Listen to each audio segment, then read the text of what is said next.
clip 15 est consacré aux aciers.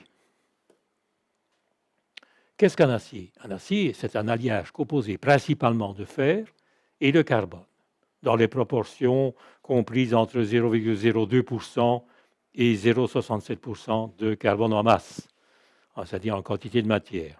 Mais c'est surtout le carbone qui donne à cet alliage les propriétés de l'acier. Quels sont les types d'acier? Eh bien, là, on va se référer aux normes européennes, EN 10027-1. Celle-là définit la manière de désigner les aciers. Bon, par exemple, les aciers de construction, les aciers pour des applications spéciales. Aussi, la norme 10025-1 et 2 spécifie les conditions techniques de livraison des produits plats et longs. Alors, on va distinguer principalement 4 familles d'aciers. Les aciers non alliés d'usage courant, les aciers non alliés spéciaux, les aciers faiblement alliés et les aciers fortement alliés. Alors, commençons par les aciers non alliés d'usage courant. Le plus courant, c'est pour la construction métallique. On va désigner un acier, par exemple, en S355. Le S va désigner, c'est la lettre qui va dire qu'il s'agit d'un acier utilisé pour la construction métallique. Et 355 va définir la limite élastique de cet acier. Vous savez, le fameux R indice petit e, que l'on va exprimer en mégapascal ou en newton par millimètre carré. Alors, bien sûr, en usage courant, on a aussi la construction mécanique. Là, on va le désigner par E235. E, ça désigne l'acier pour la construction mécanique et 235, sa limite élastique. Voilà, par exemple, ici, une petite série de types d'acier, des profilés pleins, vous voyez ici. Les poutrelles, les plus représentatives étant l'IPN, l'IPE, les UPN.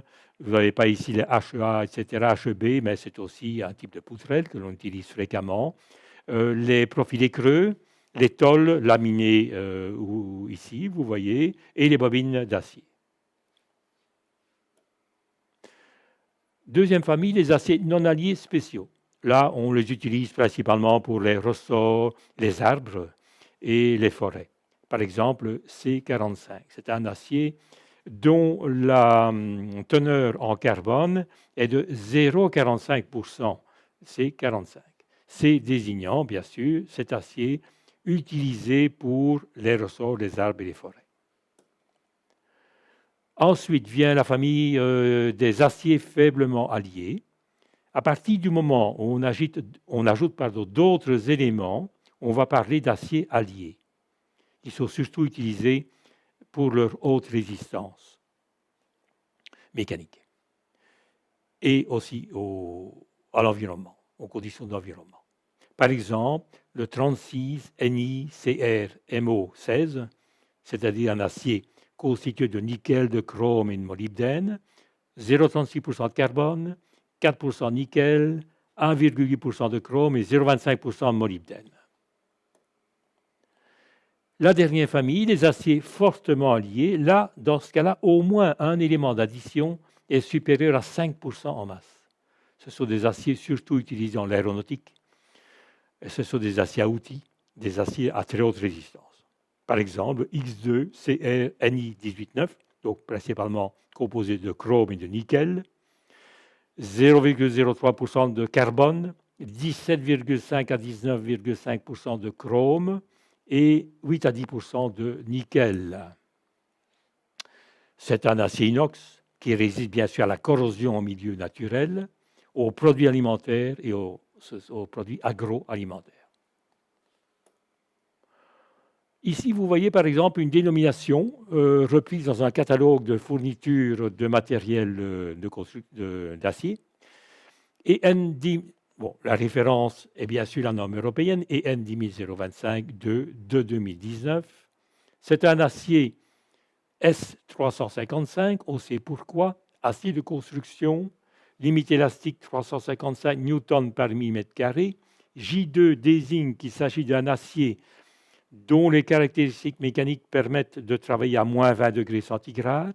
Z35, c'est-à-dire qu'il peut subir une restriction de 35%, Et M, c'est un acier qui est laminé thermomécaniquement. Alors on peut aussi, comme nous avons défini ces principales caractéristiques mécaniques, on peut aussi compléter par une caractéristique physique, notamment le ML, c'est-à-dire, on rappelle que c'est un acier laminé thermomécaniquement et surtout utilisé pour les basses températures. Donc N10025-4 acier de construction S 355 limite élastique, ML, caractéristiques physiques, surtout utilisées pour les basses températures et laminées thermomécaniquement. Voilà, nous avons un peu terminé ce panorama rapide sur les aciers. J'espère que cela vous a éclairé un peu plus sur cette famille quand même fort importante au niveau de la construction notamment et dans beaucoup d'autres domaines de la vie courante, les aciers. Voilà, je vous donne rendez-vous au prochain clip numéro 16.